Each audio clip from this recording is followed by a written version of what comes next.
Doonaald Tiraamp raadiyoo sagalee Ameerikaa cufuudhaaf ajaja mallatteessan.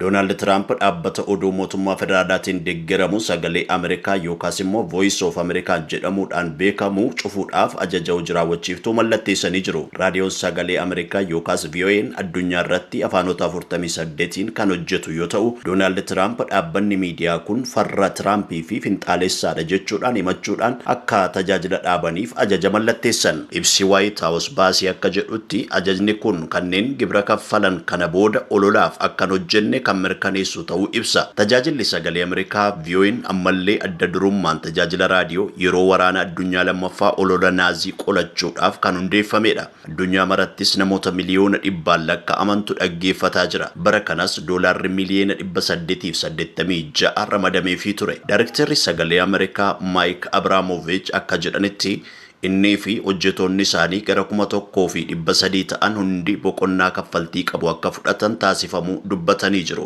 Abramovich ajajni kun sagaleen Ameerikaa ergama murteessaa keessumaa har'a yeroo mormitoonni Ameerikaa kan akka Iraan, Chaayinaa fi Raashiyaa Ameerikaa maqaa balleessuudhaaf seenessa sobaa uumuuf doolaara biliyoonaan lakkaa'amu baasaa jiranitti miidiyaa murteessaa ta'ee ba'uu hin dandeenye jedhan. Ajajni pirezidaantichaa kun akkasumas dhaabbata sagalee Ameerikaa jalqabaa kan ta'e miidiyaa addunyaa Agency USAF yookaas US Agency for Global Media kan dhaabbilee bu'aaf hin dhaabbanne kanneen akka Radio Free Europe fi Radio Free Asia kanneen jalqaba komunizimii qolachuuf hundeeffaman maallaqa kan kennu irrattis xiyyeeffateera. Hooggantoonni raawwii hojii gara argamaa fi gara hojii xiqqeenya seeraan barbaadamutti akka hir'isanitti hima. USA keessatti michuu oduu BBC kan ta'e CBS akka beeksisetti hojjetoota sagalee Ameerikaa dhimma kana karaa iimeeliitiin kan beeksisan Daarektarri humna namaa USA Global Media kan taate Crystal Thomasidha. Maddi tokko CBS'tti akka himetti hojjetoonni freelaansii fi kontiraaktaroota idil addunyaa hundi amma maallaqni isaaniif kaffalu akka hin jirretti himameera. Iimeelii CBS